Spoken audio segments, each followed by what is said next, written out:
दिया उनकी परिस्थितियों को, बदल दिया उनके हालात को। और उसकी एक बेटी थी, वो विदेश चली गई। मतलब परमेश्वर बदल देता है हालातों को, लेकिन जब इंसान भूल जाता है परमेश्वर की भलाइयों को, तब वो अपनी लाइफ में मुसीबतों को देखता है। हम बहुत, इसलिए भजन संहिता में लिखा है, मेरे मन यहोवा को धन्य के उसके उपकार को कभी ना भूलना। दाऊद इस बात को जानता है। और बहुत सारे लोग जो है कि फेमस होना चाहते हैं, लेकिन उन्हें डर लगता है समाज से। तो परमेश्वर का आत्मा कह रहा है कि बड़ा काम, बड़ा बिजनेसमैन वो कभी नहीं बनता जब तक वो किसी चीज में इन्वेस्टमेंट नहीं करता। आपको पता है, जब तक वो विश्वास से इन्वेस्टमेंट नहीं करता। बहुत सारे लोग शेयर मार्केट में इन्वेस्टमेंट नहीं करते हुए डरते हैं, बहुत सारे लोग प्रॉपर्टी में पैसा लगाते हुए डरते हैं, बहुत सारे लोग गोल्ड में पैसा लगाते हुए डरते हैं, कहते हैं यार कभी कुछ ना हो जाएगा, आजकल कुछ चल रहा है, कोई किस में चला रहा है। लेकिन कहता है विश्वास के साथ जो काम करता है, बाइबल बोलती है परमेश्वर उससे प्रसन्न होता है। तो इसी में वचन पढ़ेंगे हम। देखो क्या लिखा, नीति वचन 30 के 30 में यहाँ पर बता रहा है। इसका मतलब क्या है कि अगर आप अपनी लाइफ के अंदर अब तक भी डरे हुए हैं किसी बात के लिए,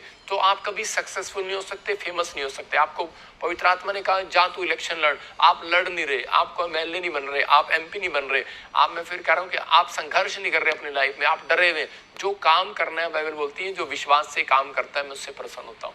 परमेश्वर का आत्मा, आप बाहर जाना चाहते हैं, आप एजेंट को पैसे देते हुए आप डरते हैं। मतलब मैं फिर कह रहा हूँ कि हाँ ठीक है, आपको सोचना और समझना है, लेकिन जिनके ऊपर आत्मा मंडला रहा है उसको डरने की जरूरत नहीं है। आपका पैसा कोई नुकसान नहीं कर सकता। लिखा सिंह जो सब पशुओं में पराक्रमी है और किसी के डर से नहीं हटता। हालेलुया। ये उन लोगों के लिए कहता है, कह रहा है कि क्योंकि आपके बच्चे डरते हैं, लोग क्या कहेंगे, लोग कहते हैं क्या कहेंगे। शेर को देखो, शेर डरता है कभी? शेर कह रहा है कि किसी के ड्राई से नहीं हटता। शेर के पास डंडा लेके जाते हैं लोग, कहते हैं शेर बैठा रहता है मजे से, ये नहीं हटेगा। शेर के पास जाते हैं, शेर डरता नहीं है। लेकिन इसलिए जानवरों के अंदर कहता है कि इसका उदाहरण दिया गया, कहता है शेर किसी के डराए से नहीं हटता। तो इसका बहुत सारे क्रिश्चियन, बहुत सारे मसीह विश्वासी, बहुत सारे लोग जब प्रभु के नजदीक आते हैं तो वो सिर्फ इस बात से डर जाते हैं। कहते हैं, लोग कहते हैं कि धर्म बदलते हैं, कहता है शेर बन के आना यीशु मसीह के पास। कहता है आपको फेमस होना है, लेकिन हमें ये नहीं, परमेश्वर हमें धन दे, हमें गाड़ी दे, हमें बंगला दे। परमेश्वर के लिए 2 मिनट लगते हैं। परमेश्वर कुछ भी कर सकता है, वो परमेश्वर है। लेकिन वो आपकी परिस्थितियों में देखना चाहता है कि आप शेर हो के चूहे हो, आपकी परिस्थितियां क्या है। याकूब घराने में, अपने घराने में अपने माँ बाप के साथ सुखी था, अपने भाइयों के साथ रह रहा था। लेकिन क्या हुआ कि ऐसी परिस्थितियां आई कि उसका भाई उसके खिलाफ हो गया और उसकी माँ ने उसको मामा लोबान के यहाँ पर भेज दिया। और जब वो वहां से जा रहा था तो उसी समय तो क्या हो रहा है उसके साथ कि याकूब अपनी गरीबी में फंस गया, मतलब अपनी परिस्थितियों में फंस गया, इतनी गरीबी में। लेकिन हो सकता था कि वो पाप के साथ समझौता कर लेता, लेकिन उस व्यक्ति ने परमेश्वर पर भरोसा रखा। चौथा पॉइंट बता रहा हूं कि उसने परमेश्वर पर भरोसा रखा और अपने आप को शेर बनाकर रखा। कि शेर बनाना मतलब उसका दिल करता था कि यार चोरी कर ले, उसके साथ धोखा कर दिया, जिसके साथ उसकी शादी होनी थी उसके साथ धोखा कर दिया, फ्रॉड कर दिया उसके मामा ने, घूंघट में दूसरी लड़की बिठा दी और बाद में 7 साल काम कराने के बाद फिर उसे दोबारा से 7 साल के लिए उसे काम कराया। तो उसी समय, लेकिन वो भाग सकता था वहां पर अपने बीवी को लेकर, लेकिन उस समय में उसने परमेश्वर पर भरोसा रखा और उसके अंदर जलन थी परमेश्वर के कामों के लिए। वो जब उसका मन कर रहा था चोरी करने का, तो उसी समय उसके अंदर जलन थी, नहीं नहीं नहीं नहीं, मेरा परमेश्वर क्या कहेगा। मतलब तो उसी समय वो डरा नहीं किसी बात के लिए कि नहीं मैं इन परिस्थितियों से डरूंगा नहीं, हारूंगा नहीं। एक परिस्थितियां जाती थी, दूसरी आती हैं। आज विश्वासियों के साथ क्या होता है कि एक बीमारी जाती है, दूसरी आ जाती है कई बार, तो उसी समय वो डर जाते हैं। आज लोग उन्हें बोलते हैं तू चर्च जा रहा है, क्या बन गया तू, बैप्टिज्म ले रहा है, तेरे ऊपर केस कर देंगे। मैं उन लोगों को बोल रहा हूँ कि बहुत सारे लोग डर जाते हैं, प्रॉब्लम में चले जाते हैं। लेकिन परमेश्वर का आत्मा कह रहा है कि याकूब अपनी परिस्थितियों से लड़ता रहा और डरा नहीं। और शेर कहता मैं शेर बनकर चलूंगा। और परमेश्वर खुश हुआ और उसको एक रात दर्शन में उसको बताया, उसको कहा, कह रहा कि मैंने देखा है तेरे साथ कि जो तेरे मामा लोबान ने किया। क्या देखा है परमेश्वर ने? क्या परमेश्वर ने आपके जीवन में जो परिस्थितियां चल रही हैं उनको देखा नहीं है? कहता कि मैं देखा याकूब, तू उन परिस्थितियों में पाप में नहीं गिरा, तूने पाप से समझौता नहीं किया। कहता कि आज से मैं, कहता उनके साथ नहीं, शैतान के साथ नहीं, कहता आज से मैं आत्मिक लोगों के साथ हूं और जा मैं तुझे आज आशीर्वाद देता हूं। कह रहा तेरा ही बेटा प्रधानमंत्री बनेगा। परमेश्वर ने उसी के बेटे को प्रधानमंत्री बनाया जिसके पैर में चप्पल नहीं थी। आप समझ रहे हैं? आज हो सकता है आज आपके पास 2 रुपए ना हो अपने बच्चों को पढ़ाने के लिए, लेकिन मैं आज आपके लिए भविष्यवाणी कर रहा हूं, अगर आपका आत्मिक लाइफ ठीक है, अगर आपने अपने अंदर सुधार की हुई है, तो पवित्र आत्मा का, आप अगर किसी की बुराई नहीं की है, तो परमेश्वर का आत्मा कह रहा है अपने चरित्र में कह रहा कि आने वाले समय में कहता है कि तुम्हारे बच्चे इतिहास रचेंगे, फेमस हो जाएंगे यीशु मसीह के नाम में। ये परमेश्वर का मैसेज है। मैं आपको बता रहा हूँ कि मेरी मम्मी प्रभु में भी आना चाहती थी और मेरे डैडी से भी डरती थी। कहते कि नहीं नहीं नहीं, कहती कि मैं बैप्टिज्म लूंगी तो तेरा डैडी मुझे डांटेगा, मुझे मारेगा। तो उसी समय मैंने कहा डैडी को पता नहीं लगेगा, हमारे घर में ही स्विमिंग पूल है, तो वहीं पर मैं कहा स्विमिंग पूल में छोटा सा स्विमिंग बच्चों का बनाया हुआ, तो उसी समय मैंने कहा तो उस टब में मैंने कहा आराम से बैठकर मैंने कहा तो बैप्टिज्म ले सकती है। तो उसने बैप्टिज्म लिया और लेकिन वो जब थोड़ी दिन हमारे साथ उसने संगति किया तो वो उस समय उसके मुंह से ऑटोमेटिकली सुबह उठते ही जय मसीह की निकलने लग गया, क्योंकि हम जब संगति करते हैं तो हमारे मुंह से वो ही निकलता है जिसकी हम संगति करते हैं। तो उसी समय जब वो मेरी मम्मी जब डैडी के यहाँ पर गई तो उसी समय हरियाणा में, तो जब उसको छोड़ने के लिए गया ड्राइवर तो वो बैल मारी, तो वहाँ पर उसी समय उसके मुंह से कुछ निकला, उसके मुंह से जय मसीह की निकली। तो उसी समय मेरे डैडी ने उसको डांटा।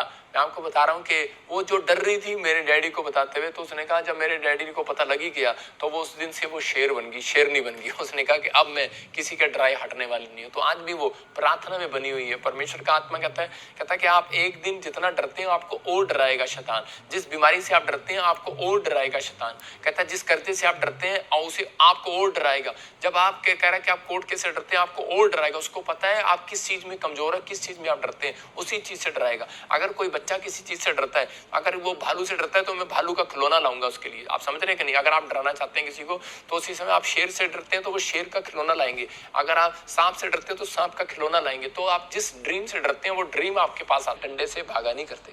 आपको विश्वास करना है। कहता है आप ऐसे गेट पर बैठे हैं, कह रहा है जहां पर कहता है कि आपके लिए डोर खुले हुए हैं यीशु मसीह के नाम में। आपको बिलीव करना है। हम मत्ती की किताब 20:31 में देखते हैं कि एक अंधा भिखारी था और उसको किसी ने बता दिया कि तुझे चंगाई कहाँ मिलेगी। कहता है कि अनॉइंटिंग प्लेस कहाँ पर है। उसको जब पता लगा अनॉइंटिंग प्लेस का, तो उस समय में वो बहुत दूर से आया था। उसको बहुत दूर से लाकर बिठाया गया और लोगों ने उसे डांटा।